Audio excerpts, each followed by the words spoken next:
Now, let's start with the former Prime Minister and his trip to Hawaii. How did the press behave in December of 2019?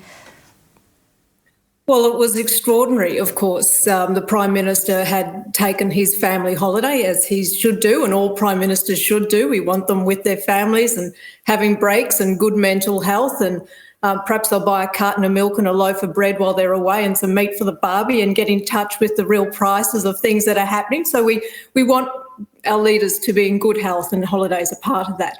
So he went on holiday with his family, and during that time, of course, the fires in Australia broke out, as they always do in summer, and the call went out from what became an increasingly shrill media for him to come home and fight the fires and be there for his nation. And he quite rightly said, hang on a minute, we've got protocols in place for this time.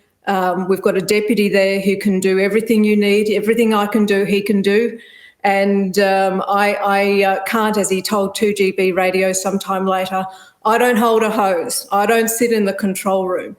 And that was absolutely true, of course. But anyway, the media called for him to leave his togs, his towel behind, and hit the skies and come back to Australia, which he did. And of course, it made no difference to the firefighting effort. He went into the fire areas and he pointed at the devastation, and it didn't ultimately quieten the media noise. They continued the noise, and it became part of an extraordinary political cake that was baked by his foes to ultimately get rid of him. But it wasn't. He was right to say it. It wasn't his hose to hold. As we know, states have the bailiwick for emergency services. So he was correct to say that. And anyway, the media went crazy. The media went crazy at that time. And I mean, the Hawaii incident, though, ended up defining the Prime Minister. Even the One Nation cartoons, which are wonderful, those hilarious cartoons that come out, but they have Morrison dressed in his Hawaiian shirt and the little thing around his head. That's how much that incident permeated the political culture of Australia. Now, before we get to Albo, are the press, in your opinion, powerful enough to take an incident like that and to effectively sink a political figure like a Prime Minister over one chaotic incident like that? Well, you'd have to say yes, there was a genuine potency to it, and it was perhaps one of the earlier things that started the downfall. I think that's what it does. It creates the domino. Okay, we've got a hook now and we can use it. And the Prime Minister, of course, did other things that caused his own damage, and there were the matters of the Higgins case and Christian Porter and whatnot. So there were other things that also caused Prime Minister Morrison issues.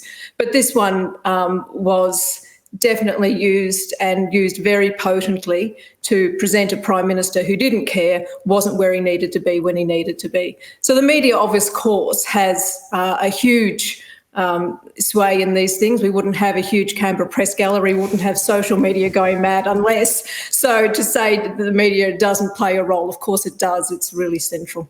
Yeah, the Canberra Media Gallery remind me of like a flock of seagulls, and if they all attack at once, you can push people off a pier if that's what you've got going on around you. But for the man who campaigned on the end of planetary life, and we're speaking, of course, of Prime Minister Anthony Albanese, he has burned through his carbon credits so fast he is casually known as Airbus Albo on account of the number of flights he has taken.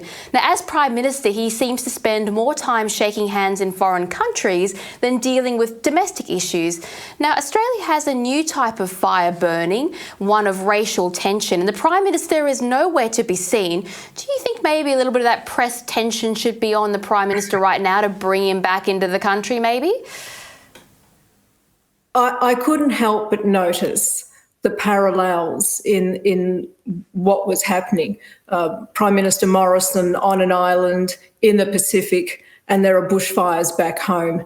Anthony Albanese on an island in the Pacific, and there are fires of another kind back home. Now, these were the embers of racial tension that were building, and they were fires potentially that don't just impact that landscape, that immediate place. They have the potential to be incendiary across the nation, and the importance of a Prime Minister in playing that role of national security and of the lead man for peace, so to speak, outside and within our borders is really important.